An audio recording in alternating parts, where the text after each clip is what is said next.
expensive like mini bottles of alcohol right next to me. This is Is the toilet gross, or you just not want the visual of the toilet?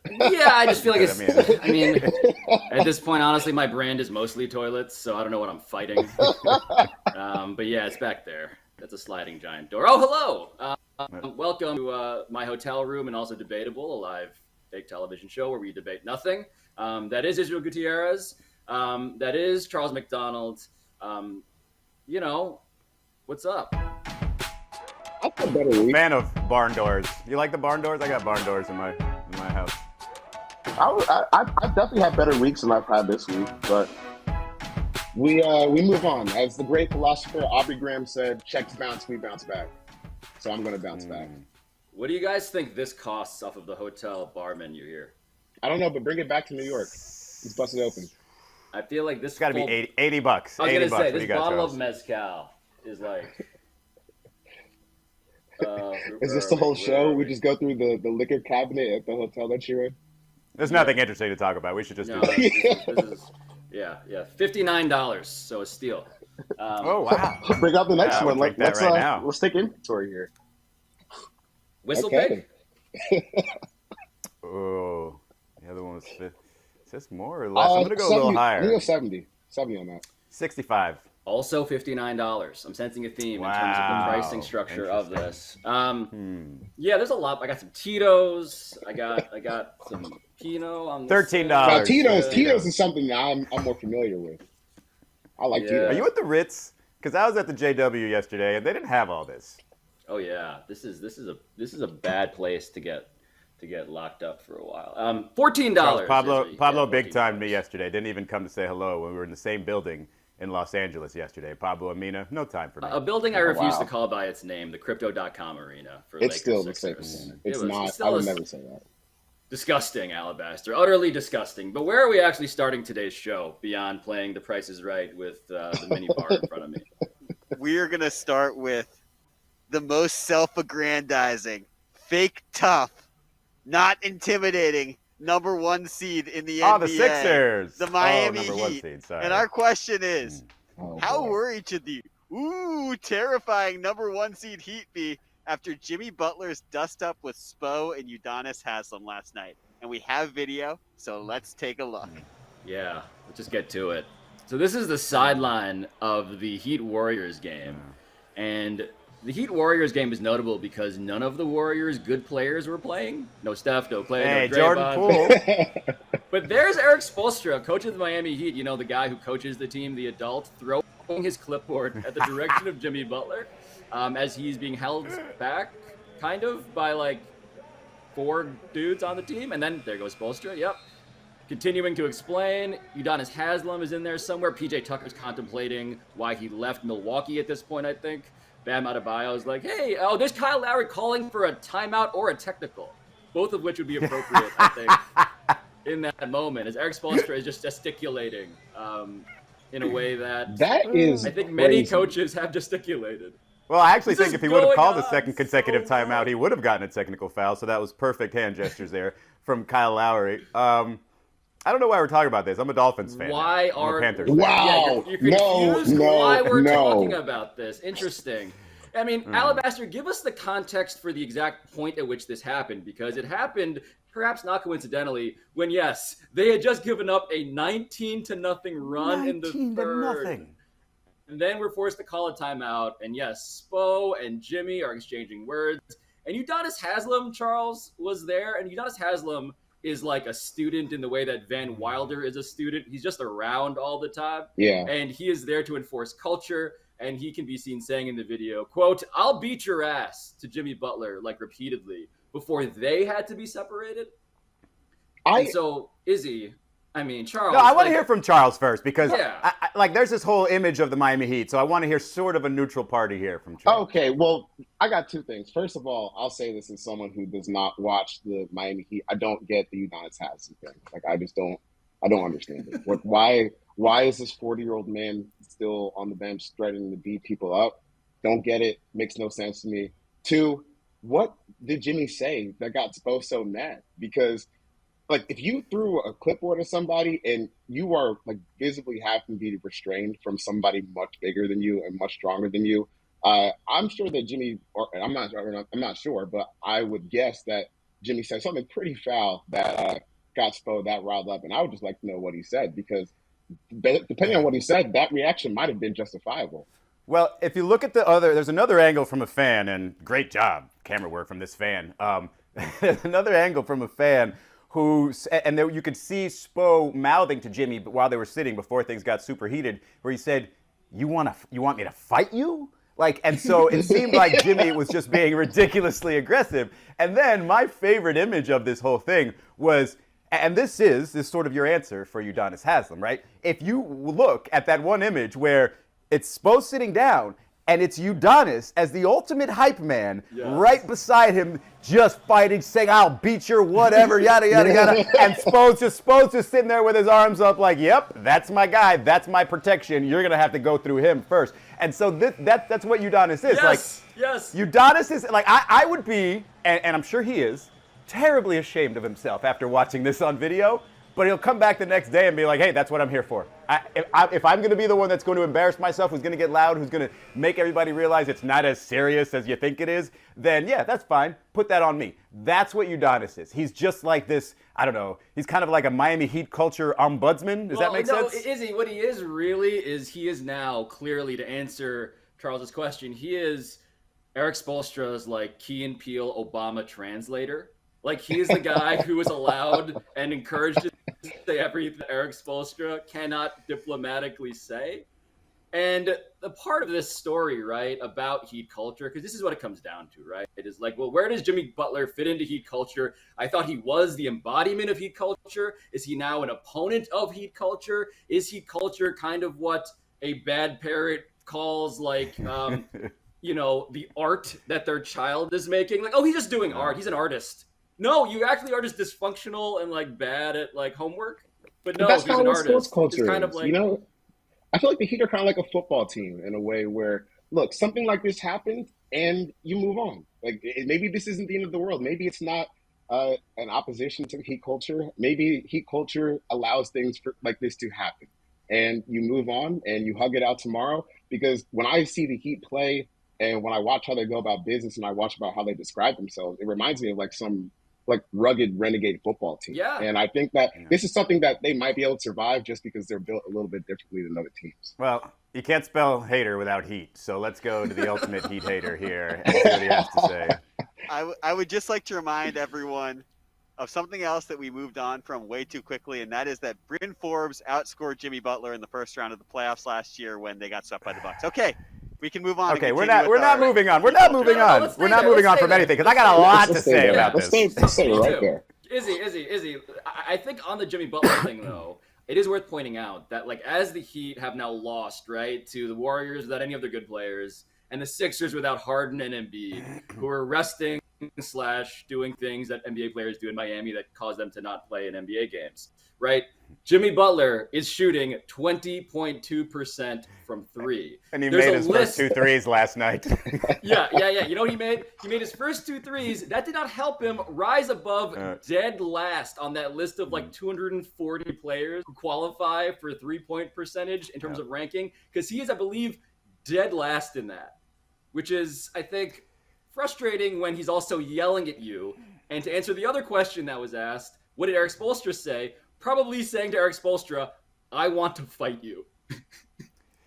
Well, the only reason Jimmy Butler's 3-point shooting percentage is frustrating is when he does it late in the game, when they're down 2 or something like that. That part's wildly frustrating. But look, you can see this coming effectively. Like on January 24th, I believe, as late as January 24th, the Heat were 3rd in the league in offensive efficiency.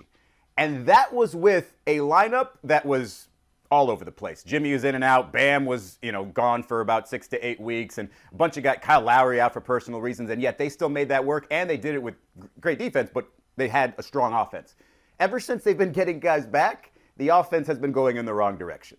It's odd. Victor Oladipo's been thrown in there as well, so that's a whole new element from that wasn't available earlier in the year. So, and Spo sort of gave voice to this, and some of that stuff has been frustrating because they're still, they've been playing great basketball at some point in the year, enough to be a number 1 seed for a long time. Yep. And now with 10 whatever games left, they're hitting their down point, their low point of the season, and it's when they're healthiest. So it's wildly frustrating. And then, as you mentioned, the back-to-back losses to the Sixers and now the Warriors without their best players. And so if I'm a Heat fan, I'm always going to be concerned about late game offense. It's been a problem all year long. I'm always going to be concerned about Jimmy Butler late in games in offense because, frankly, that might not be their best option. It's probably Tyler Hero, at least initiating offense. And, one thing I'm not worried about, though, is the togetherness, the unity of the team, despite this. This tells me that there's stakes now. This has been around Miami from 2010 to 2014, and going back to 2006 when Gary Payton and Dwayne Wade nearly fought on the bench in the first round against Chicago, and they went on to win a championship. So this particular element tells me there's a lot at stake, but it doesn't tell me this is why I have to worry about the Miami Heat. I'd rather look at those offensive numbers and say that's the primary reason why I would have to worry about the Miami Heat. Hold on. I think I remember you on this show a few weeks ago saying that Jimmy Butler was the most complete superstar in the NBA. Oh yeah, for sure. Yeah, you don't need to shoot 3-pointers to be a complete superstar. What I really wanted to get across there was how great of a person he is I don't know if he's completely a superstar. Off the court, I think he was a sort of a great personality, right? This might, counter that idea. This might counter that idea. Well, I'll take Jimmy Butler on my team. I don't know about the next 4 years with the kind of money he's going to be making, but this year I'm still happy with Jimmy Butler. Well, but Izzy, as absurd as everything that you just tried to argue is, right? The thing about the I think Heat, I did it great. No, but the thing about the Heat is that if any team can survive an episode like this, it's the team that has a bouncer on their roster who does not play and is just there to handle this stuff. Alabaster, I'm caught between two places here, right?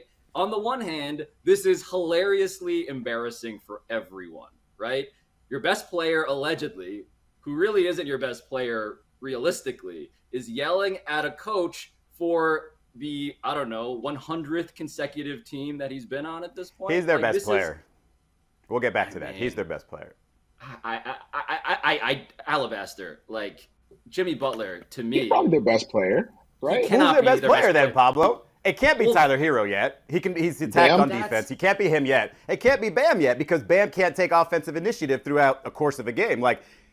Bam might be depoy, but he's not their best player. Jimmy defensively is that much behind Bam Adebayo, and offensively, despite what you keep putting up on there for 3-point shooting, it's the only thing that exists in basketball, he is a very good offensive player. I agree with you. I still think he's their best player, but it's still from the floor. The more I think about the exercises, the more that I indict the Heat for the fact that might actually be true, Alabaster. But what do you think? Yeah, I feel very confident with games missed that Bam will not win Defensive Player of the Year. He has been excellent on defense, but he is, by most metrics, their most valuable player on this team when it comes to on-off stats and winning. But it's hard to say. They have three guys clustered together. Jimmy Butler would not be my first pick as the best player offensively or defensively on that team, but I digress. Also, nor mine. Yeah. Right. He's not their best offensive player. He's not their best defensive player. Here's their best total package. Here's their best player. And if you want to put Bam in there, I can't argue with that. But one thing worth noting. Yeah. In watching that clip, and we can play it again, Spoelstra didn't start that clip with a clipboard. He found the clipboard to smash, which is pointed out by Ryan Cortez, and is phenomenal. It was a fantastic smash, too, because they went straight, flat on the floor for ultimate sound, I believe. Yo, so, by the way, that's a Morris brother holding back Eric Spoelstra, which tells you, there it is. That's so ridiculous. I also like how Spo threw that down like you'd throw a proximity mine down in GoldenEye. I don't need to hit you with it, I just need to get in the vicinity, and I think the effect will be achieved. You say GoldenEye? Can we rewind that one more time and watch when... Charles. I don't even know if this is the right angle, but I don't think Kyle Lowry's a huge fan of Udonis Haslem approach because he just kind of turned and walked away like, I can't believe this is happening right now. And yeah, and then in the post game, he just kind of said, wow, that was crazy. I like how Tyler Hero's hands never leave his pockets. Duncan Robinson is awkwardly, like, this is... Tyler Hero didn't play last night also, by the way. Right, no, there he is in the gray sweatsuit. Yep, hands in pockets, never leaving. Duncan Robinson's just awkwardly trying to... This is like when you watch your parents fight, and you're just like standing in the corner being like, maybe if I don't make eye contact, none of this is actually really happening. But no. The main reason, Pablo, why I don't think this is an issue is because of that guy in all black right there, is Eric Spoelstra. Like, he's not the type to sort of lord over his players and say, I'm right. He's also not the type to, like, sweep anything under the rug. Like, he'll just face everything head on, obviously, just like this. And he talked about it after the game as well. That's it. I mean, the fact is, like, the reason this was jarring is because you don't see Spo do stuff like this very often. Because he is, like, he is the cooling aspect of a very fiery locker room. But yeah, another coach. He's we've seen sour cream on your taco. That's right. He is the guy dampening the Scoville scale of NBA players, trying to hit you with some dairy so you don't burn your mouth and tear apart your insides based on the fact that you have a guy shooting 20.2% from three as your best player. Yeah. Somehow making that. To answer the question, if you could just block out the bottom part of the question and just say, how worried should the number 1 seed Heat be? And then just end the question there, they should be pretty worried. They should be pretty worried because New York City is going to let Kyrie Irving play in home games, and because, the Philadelphia 76ers are there, and because Giannis and the Bucks are, like, hovering over everybody and saying, you guys think you're going to get out of the Eastern Conference? Yeah, of course they should be worried, but not because of that. Like, that just tells me, again, there's a lot at stake.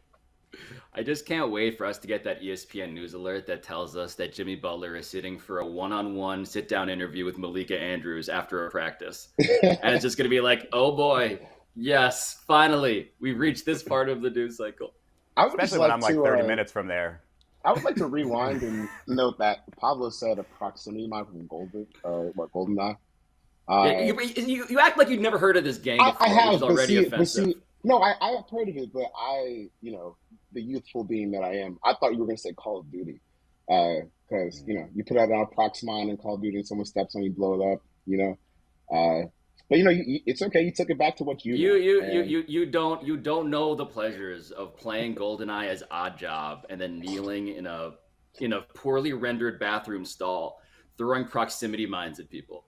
That is my childhood. I played Snowboard Kids on the N64. That was my favorite game. God. On Nintendo. Do you remember Nintendo, the original, Charles? Yes, the Super Nintendo. They have that in a museum at your high school? No, not the Super Nintendo. Not Super. Not Super. No, I not don't. Even that Nintendo before I was Plus. born. Just regular Nintendo. The one you had to blow on the cartridge for to make it work. Yeah, and sometimes you had to put something else on top of it so it would stay down all the way. You're talking about the gray box, right, with the purple buttons on it? Yeah, it's called the Nintendo. That's the Super Nintendo. Wait. No, just the gray rectangle with the black and the red buttons and the red. Oh no, I haven't played that one. I haven't played that one. Well, look, I was born in '94, so I don't know what the hell you guys are talking about. I will mail you a picture of the Nintendo. Okay. All right, cool. Charles is like, "What's mail?" Email? I don't even look at that anymore. I don't either, for the record. I have 100,000 unread emails. Alabaster, honestly, I apologize for not responding to your emails, incidentally. What do you think? Really quick, real quick prediction. Sorry. Do you think the Heat hold on to the number 1 seed? 1.5 games ahead of the Sixers and Bucks right now? No. 1.5 games back. No, not at all. I do. I think they do. I do too, and it's because the Heat, I can't believe I'm going to say this, they're a culture that's not scared of anyone, and they'll keep winning while the Bucks and the 76ers try and dodge the Nets, which brings us to our next question. Oh, wow. Also, the next 2 games are against the Knicks and the Kings, so they're going to get back on track. All right, so our next question actually is about the Nets, and do you view the Nets as the team to beat in the East now that Kyrie can be a full-time player? So if you have not heard yet, Eric Adams is reportedly making a grand pronouncement in true just like Gotham City mayor fashion, right? In the middle of Citi Field, before the baseball seasons resume, before the Nets make their postseason run, that he is lifting the vaccine mandate for athletes. And for this, he mostly means, for our purposes, Kyrie Irving. And all of this follows like days in which he tried to be a hardliner and fooled nobody. Because if you know anything about the New York mayor, Charles, you're also a guy who's familiar with this borough.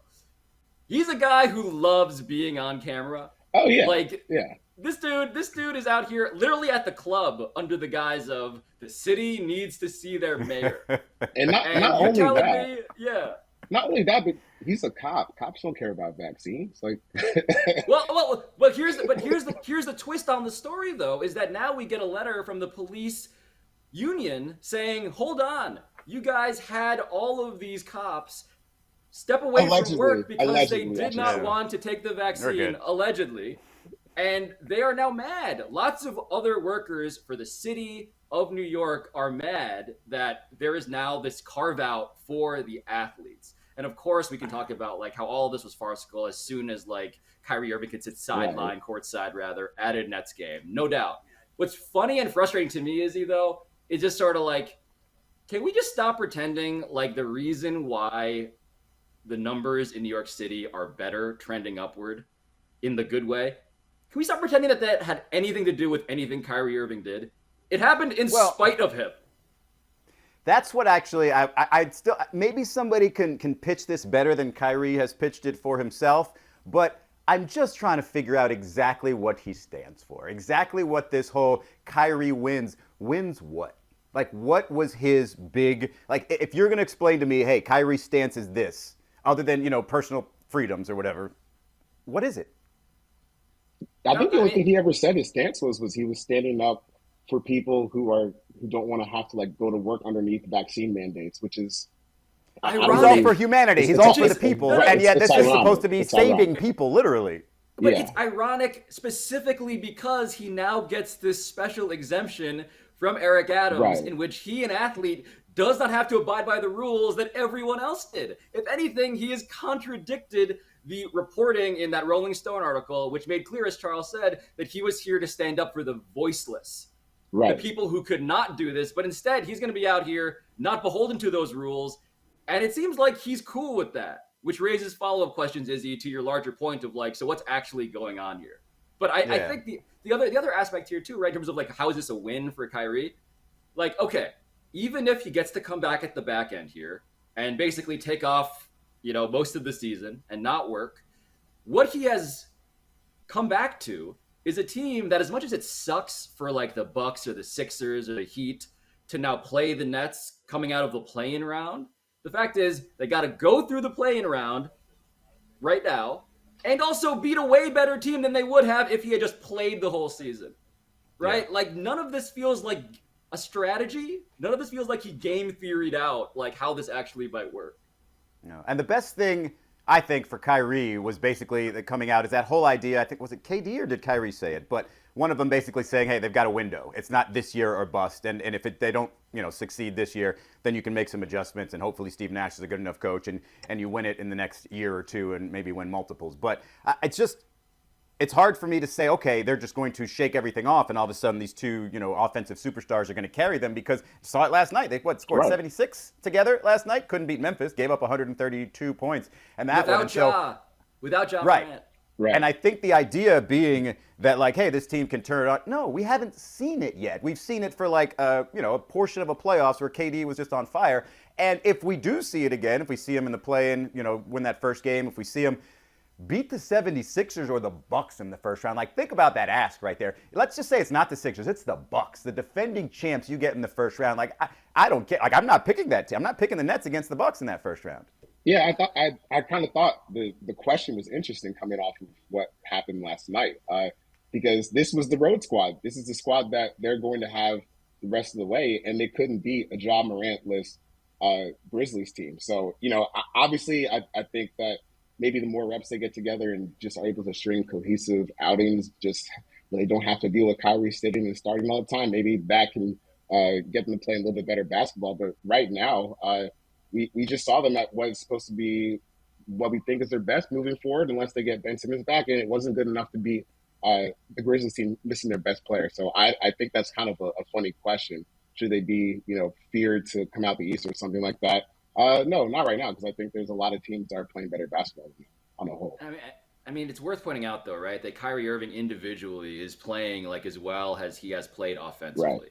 Right. Last He night had was 60 crazy. points. He had 40 plus last night. Like, he is exactly as billed offensively. And I think the Nets, if and when, and there are questions, real questions about Ben Simmons' back, that like he apparently got an epidural reportedly, which got a if you're not herniated familiar, right, like is the thing you give a pregnant woman who is giving birth. Yeah, It's I like got one you in don't want. September. Really? Wait, So, hold on. What was that yeah. like, and why? Why Um, did you get an epidural? okay, well, when I was like 17, I hurt my back. I have two herniated discs in my back, like on the bottom of my spine. And I don't know, I just kind of tried to play football through it for a few years. Then I wasn't taking care of my body like I should have, and it got a lot worse. And it got to the point like last fall where I had like a 2 week stretch where I could not get out of bed. So I was like, all right, Oh, fine. I'll finally just get this shot. Uh, and my doctor convinced me to do it because I don't know. I got a little nervous about like sticking a needle near my spine, but I kind of went through and did it. And the shot itself was so painful. Like the herniated disc, it comes with nerve damage throughout my left leg. And when he put the needle in and started shooting it, it literally felt like someone had reached into my leg and started twisting like all the muscles at one time. Like I couldn't even drive home afterwards. I had to sit there oh, for probably about an hour afterwards before I could drive home. And then when I got home, my doctor was like, "Hey, like you might be out of the count for like 3 days, or it could be like 2 weeks before you can really start moving again." And I basically sat on the couch in my room in my parents' house for 2 weeks because I had a pretty extreme reaction to the shot itself. But after that, like I can move, I can walk, I can work out again. But the actual experience of getting the shot and like the immediate aftermath of that was horrifically painful. I like how Charles, thank you for sharing that, by the way. You're welcome. I like how Charles, by relating to Ben Simmons, also completely showed how unlike he is from Kyrie Irving. The doctor was like, get a shot, and you're like, okay. Well, honestly, I put it off for like 3 years, but I did eventually get it. So I'm on both sides of the debate. But Izzy, So it's Kyrie. He said that Yeah, he's right. on both sides of everything. but the idea of Ben Simmons having anything, in that genre, right? Of like, okay, there's a physical thing. Before it was like Ben Simmons is an alleged scammer because he's claiming mental health reasons for not playing in games. And now there seems to be reporting indicating that actually his back is actually, and by the way, which has been messed up in the past. Like, I do think the Nets need him. I think the Nets have the makings of a championship favorite if they get the roster together, but the amount of time they have to play together, they're going to be doing this live in like a play-in round, which to me is a wild experiment. If we see him at all. Right. And I think with one player of that significance, I think you need probably 10 games or so to really say, okay, I can probably get the best of what we can make a good playoff run here. But look, if we're going to like power rank the East right now, okay, Boston Celtics 1, I go Milwaukee Bucks 2, probably Philadelphia 3, probably Miami 4, and then we get to Brooklyn. And I don't think that changes even if you're talking Ben Simmons, but only Ben Simmons starting the playoffs because there's going to be some disjointed nature there. I mean, even initially with the Sixers, we saw, oh, wow, it's working out perfectly with James Harden, the chemistry. Well, James is finding that he's sort of still finding that balance between when to be aggressive and when not to be and yada, yada. So they're still figuring each other out. Ben Simmons, I think, wouldn't take that long, but they need some time together. This card Alabaster put down, Charles. I mean, as we contemplate the rankings that Izzy laid out, and okay, where are the Raptors there? Because right now, right, like the Raptors are 2.5 games ahead of the Nets, ahead of the Bulls, and Kyrie cannot play in Toronto because it's Canada. If you're someone who's just rooting for chaos, I think this is the matchup you have to be rooting absolutely. For, right? You've got to hope that somehow the Nets and the Raptors match up in the playoffs, just so I can see what the fallout from Kyrie would be on social media, because he wouldn't stay silent about how unfair that is. That he could play in America but not in Canada, because it's going to be basically the same thing for him. So many memes. So many pieces of artwork in which all of these are metaphors for how he is actually, truly the victim in all of this. And by the way, look, I don't know, Alabaster. Like, on some level, I understand, right? Like, I understand why the rules are changing. I do. I think it's silly, again. Like, I don't want to crap on Kyrie to that extent. I just think the retconning of history in which Kyrie actually has it all figured out from the start. He outweighted everybody. Like, watch how these playoffs unfold before we begin to celebrate that this was anything like a strategy, you know? And before you start to completely mock or knock the Miami Heat, just know maybe this was strategy too. Because when the Kyrie Irving news came out, they said, "Oh no, we can't get them in the playoffs. Let's go down and figure out if we're 1, 2, 3." Yeah. Let's throw clipboards at each other and get out of that 1 seed. Alabaster, what the hell do you want? I just want to note that there would be incredible irony if the Raptors knocked Kyrie Irving out of the playoffs after he purportedly, according to JJ Redick, does not believe in dinosaurs. Oh wait, hold up. I didn't know this. This is a sore spot for you, JJ has reporting, his information that would suggest that Kyrie is in the doesn't believe in dinosaurs club as well. This was years ago. This was years ago from 2018. You got yeah. Well, it's not shocking. It's just a lot of things to believe. You know, like flat earther stuff. It's a lot of things to want to argue about, and that seems to be what Kyrie wants to do. But just argue about a lot stuff. of things that are very directly disproven. Right. Like, does he not believe in gravity either? Like, I don't get it. What are these bones, bro? I mean, have you guys ever met someone who doesn't believe in dinosaurs, by the way? Have you guys ever met that person? That's exactly how that conversation should go, by the way. What are these bones, bro? That's exactly how Kyrie should hear that. What are these bones? I mean, there are people who, by the way, like Carl Everett, former Red Sox outfielder, famously believed in this. A former colleague of ours who may now work for another network. Actually, Marcellus Wiley's been public about this. He doesn't believe in dinosaurs either. You know, like, I'm just like, what are we doing? What are we doing, guys? So, like, when you go to a museum and you see, like, a skeleton of a T-Rex, are you just skeptical? Like, they just, we just put these together just randomly? Or, I don't understand the thought process. Same people who stomp out crop circles are the people who sit there and perfectly lay out a bunch of bones, like 30 or 40 feet underground in all parts of the world. Yeah. Right. Also, dinosaurs are cool. Like, why are you trying to, like, ruin everyone's fun? Like, it's a fun thing. Why do you... Cool. I took a class called Dinosaurs and Their Relatives for my science requirement in college. We watched Jurassic Park at the end. We watched Jurassic Park at the end, and our professor had an Australian accent. It was like Robert Muldoon was giving us a live tour of Isla Sorna. It also seems like you're working backward. He's teaching you all this stuff, and then you watch Jurassic Park at the end? Like, that could happen? Well, he points out all the stuff that was wrong about Jurassic Park, which is where I do become an insufferable person. Like, velociraptors are so small. Turns out they're knee height. They're knee height. Okay, but they're like roosters. Yeah, but they will still. Teeth still sharp though. Yeah, they will still kill the hell out of you. Velociraptors some attack dogs that are about knee height as well. Honestly, I think I could kill a velociraptor. Maybe one, maybe even two, but I think like one on one. That's Ron McGill. I'm punting a velociraptor. I'm punting the hell out of a velociraptor. That's what I learned in my science. You probably think you can beat up a baby bear too, huh? Well. Hey, okay. Actually, Pablo, I think you're wrong on this. I Googled. It says velociraptors can be up to 100 or could be up to 100 pounds, or the size of a wolf. Still about knee height. Okay, but wolf is bigger than a rooster. Yeah, hold on. Hold on. The scary truth about velociraptors. There's okay.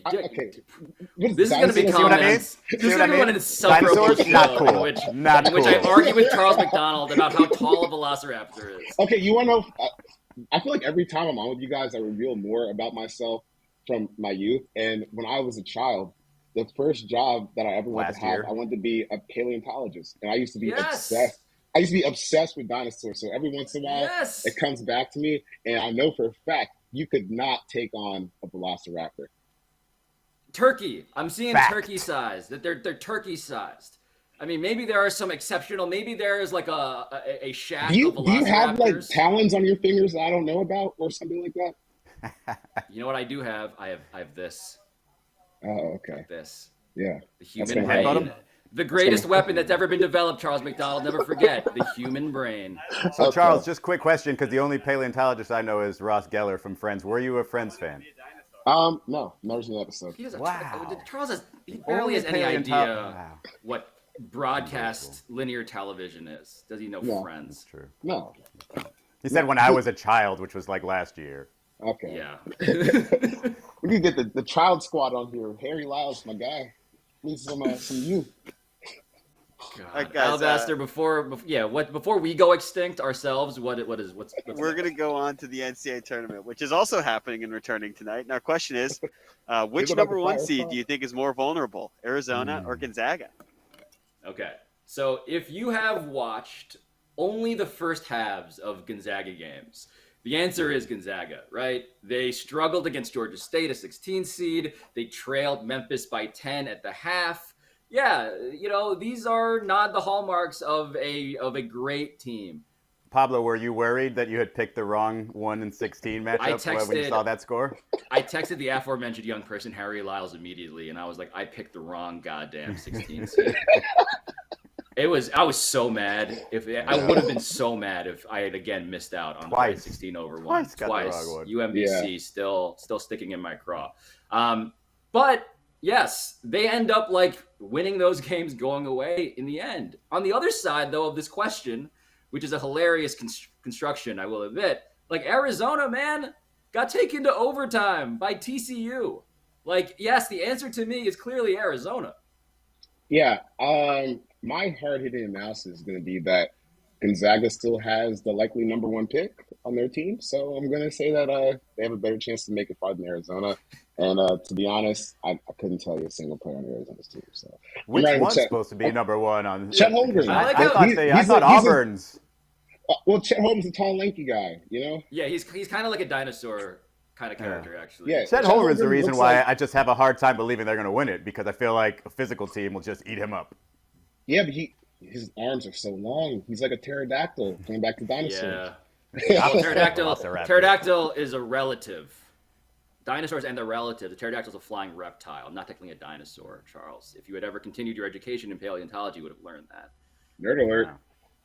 Like Ross Geller did. The thing that worries me about Arizona is TCU out-rebounded the heck out of them. I think they got 20 offensive boards, and and they're not like, it just doesn't give you much faith that Arizona can rebound against even some of the more bully teams. And so I'm more worried about Arizona versus Houston. That's the matchup, right? Arizona, Houston. Yeah. Yes. Kelvin Sampson Houston. and those. Oh. I almost Izzy. said Kelvin Sansom and those boys. Kelvin Sampson, yes, still in the league, still here, coaching. The second highest rated team in the country, incidentally, behind Gonzaga. Like the nerds, speaking of nerds, love Houston because they do two things, by the way, that TCU did to great effect against Arizona, right? They are super physical. They dominate the offensive boards, and they play great defense. Like, they are the nightmare matchup for Arizona, Alabaster, in a way that feels like this is a pretty cut and dry question, unless I'm missing something, because, yes, the third best offensive rebounding team in the country. Like, and if they had their leading scorer, who was out since December, maybe they'd be a championship favorite right now, frankly.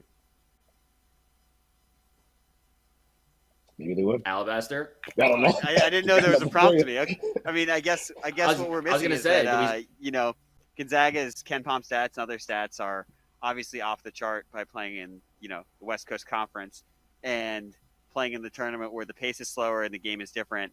They've had to dump the ball down to Drew Timme and play a less egalitarian form of basketball. And we've seen that sort of derail Gonzaga teams that we believed in the past. Even last year when they had, at that point, top recruit in program history, Jalen Suggs, they made it to the national championship game, but they looked shaky along the way and then got stomped by Baylor. And this is a team that statistically should roll through the tournament. They are relying a lot on Drew Timme. Drew Timme, who is like if Kevin McHale had Instagram, like that's how he plays, like super like pivot footy, super like down low post move guy who's probably a second rounder in the league, but scored 21 points in the second half against Memphis, against Jalen Duren, who's a lottery pick. Like this is the line. I mean, Charles, Chet Holmgren, pterodactyl as he is, like part of the thing that is happening to Alabaster's point here is that Gonzaga is leaning more on the guy who is actually like the closest thing to the Van Wilder of college basketball players. Is that such a bad thing, though? Yeah. Like if you it's if you have the pterodactyl and you also have the big guy that he can lean on when the inexperience shows, to me that sounds like a pretty good recipe for getting far. I mean, the number one overall seed. It's a good recipe. Yeah, it's a pretty good recipe. Just getting back to the number one seed, but to me, just when you have someone as talented but as raw as Chet Holmgren is, because I mean the guy's like, I think he's 7 feet, like 195 pounds, which is it's apparent. It's apparent when you watch him play. I think it's just nice to have someone like Drew Timme who can play some big boy basketball when you need him to, like he has in the past few weeks. Where are we in the Gonzaga has to win a championship scale? Like the pressure, because they're obviously been a really good program for a long time now. They keep getting close. They keep having these number one seeds. Like, at what point is it just going to be like, what the hell, man? No, this is like real, and this is Chet Holmgren, by the way, the pterodactyl in question. For those who are unfamiliar, if you've not watched a second of, like 7 feet 180. Yeah, man, like this is like this. The width of Chet Holmgren is the amount of respect Gonzaga is going to get if they don't win the title this year. Like the circumference of his arm is the amount of respect that Gonzaga is going to get because they've been trying to win this thing forever. And they're the marquee team, Alabaster. Like there's no question, right? Gonzaga is the marquee team in college basketball in this era. And if they don't win it, I think, you're going to hear a lot of that, that chokey choke talk. Yeah, it's interesting because I feel like we're already at the point where, I mean, at least for me, I know in the way that I consume college basketball, Gonzaga's not even on my radar until we get into like this time of the year. And because I'm not really interested in watching to see who they have to play in the regular season. I want to see if they can get it done now. It seems like they have a pretty good chance, and I think that they kind of need to get this done just so they can get that monkey off their back. Up until Jalen Suggs, I remember just watching Gonzaga all the time to figure out if their best player was really that good, dating back to like Adam Morrison. It's like, Is he really that good? Oh, third pick of the draft. Oh, not that good. And so it's basically been that ever since. And Drew Timme is sort of the next one on that list. Same with Chet, actually. Yeah. I don't know if Corey Kispert right now is covering himself in glory in the NBA, Alabaster. That guy can shoot. He's pretty good. Anyway, they really have been a blue blood program for the last 5 years, and then we can move on. They have made 2 championship games in the Elite 8 and the Sweet 16. Yes. So to your point, maybe it is time to win now that they have top overall pick. All right, guys, we have one if then to close out the show with, and the question is, if Charles McDonald is on Debatable the same week that the Falcons traded Matt Ryan, then blank. I love an organic question. That comes from the news cycle and is not at all tailored to the needs of our particular panelists. Charles, just you go ahead. I was so hurt this week. And I mean, I would have been sad no matter what because, Matt was the quarterback when I was in 8th grade. He got drafted when I was in 8th grade. I turned 28 in a couple of months, so. He's basically been the quarterback for my entire adolescence, and I think they did it. I think they did so dirty this past weekend with how they treated the whole trading for Deshaun Watson situation. It's like the Falcons operate. And I think this has been true for a long time. They operate like they're in a vacuum where only the things that they're working with tangibly are like the only things that matter. So. They're working for a Deshaun Watson trade in a vacuum, like without the 22 accusations of sexual misconduct against him. Like they didn't even ask the lawyer representing the 22 women about like what happened there, and neither did any of the other NFL teams, which I don't think is all that surprising. But the way that they treated Matt Ryan was essentially by letting I see notable victories. None. Except, I'm going to take the Well, no, there's a dash. So that's like the first half of the Super Bowl. That dash is the notable victory. But I think when you talk about the Deshaun Watson trade or the failed trade attempt and Matt Ryan, you can't talk about it without going back to where this all started in 2007, where this team and this franchise in a calendar year loses their quarterback to dogfighting charges. And the head coach, Bobby Petrino, literally just disappears in the middle of the night and leaves a sticky note that says, "Hey, I'm done with this. I'm going off to Arkansas," after not even one full season with the team. And basically, I'm pretty sure he did. I think he left like literally a piece of paper or something like that. There's a sticky, does a Post-it count as I guess it is classified as a note? The compsognathus of notes. Yeah. So you get Matt Ryan drafted 2008, and that's such a horrible spot to put a rookie quarterback into. Like, all right, Michael Vick's gone, so you got to step into those shoes. And also, we kind of need to be good right away because we spent money on guys like Roddy White and Michael Turner. And from the first start, his first play was a 65-yard touchdown pass to Michael Jenkins. And you get like the physical embodiment of stability. And also, like, finally, we have something here. After only really spending a year in purgatory, we got this guy. And through 14 years, not only is he a good player on the field and reasonably lives up to any expectation you can have for a number 3 overall pick, he's also a guy that like really ingratiates himself within the community of Atlanta. I appreciate Matt as someone who saw his status as a very rich white person in a very black city, and tried to give back as long as he could, as much as he could. I know his charity is still open that helps Black youth in Atlanta, even though he got traded to Indianapolis. So not only is this someone who's good on the field, this is someone who has really poured their heart and soul into leaving Atlanta as a better city than where he found it. And they got him out of here in like a week for someone who had Charles, right. They didn't even intend on getting him out of here. They didn't even intend on doing this. They backed into getting him out of here. Because even a few weeks ago, they said, we're going to restructure Matt Ryan's contract. We're going to get him maybe a few more dollars in the signing bonus, whatever, and we're going to keep this thing moving. And then we find out that Watson's not going to be criminally charged, at least for the first time, because I know I just saw a second grand jury is about to look into one of his cases coming up soon in a different county. So he didn't get charged the first time, which means NFL teams, he's not going to jail. That means we should trade for him.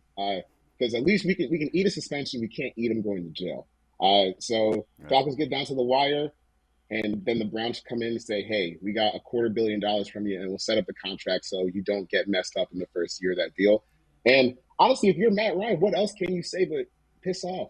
Like, yeah, you gotta go. You gotta go. Like, why would I come back? Because like I said, he's given everything to the city, and they threw it away in a week over someone who they literally just found out was not going to jail. So, I think you can look at it in the terms of like, hey, this is just business. They're trying to get better at quarterback. And I don't even think the idea of trading Matt Ryan is bad, but the way that you go about it is so disrespectful to a guy who, frankly, I think just deserves to be treated better beyond just the paychecks that he receives from the team.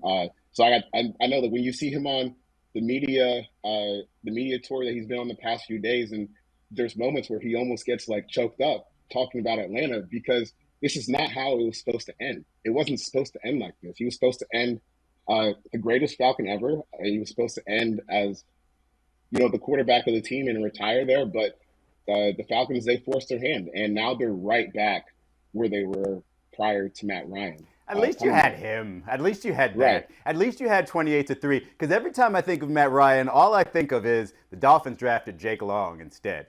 Yeah. And since then have had Bullygate, a coach doing coke on TV, this whole situation with Brian Flores, Laramie Tunsil. Been a lot. No Super Bowl lead for the Dolphins. None of that. Not even a playoff win. And so, I would have taken 14 years of Matty Ice for sure. But Izzy, you are very familiar with the pain that Charles is describing. Alabaster, I think you know this too. This is a more dysfunctional version of the Dwayne Wade story on some level, isn't it? Isn't it? Oh, absolutely. Don't you see some of that? Don't you see some of that? Yeah, I mean, the connection with the city, the long sort of a championship or three. It's that connection. Like Matt Ryan, he's probably going to have some success over in Indy, but he's always going to be an Atlanta quarterback. Right. When Matt Ryan becomes a part owner of the Indianapolis Colts, Charles, just prepare for that. Prepare for Matt Ryan to sit in the suite like Wade is sitting courtside at Utah Jazz games. I wouldn't even blame him. But the last thing with the Matt Ryan bit, and I think this is where it's funny, and this is where you get like the most Falcons stuff ever.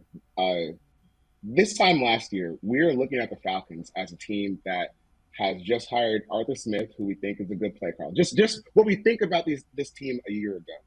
They have Arthur Smith, who we think is a good play caller, Matt Ryan, who we still think has a little bit left on tires, Julio Jones, Calvin Ridley, 4th pick in the draft, and they decide they're going to move forward and take Kyle Pitts. So there's a moment in late April, early May, where the Falcons have Julio Jones, Matt Ryan, Calvin Ridley, Kyle Pitts on their football team.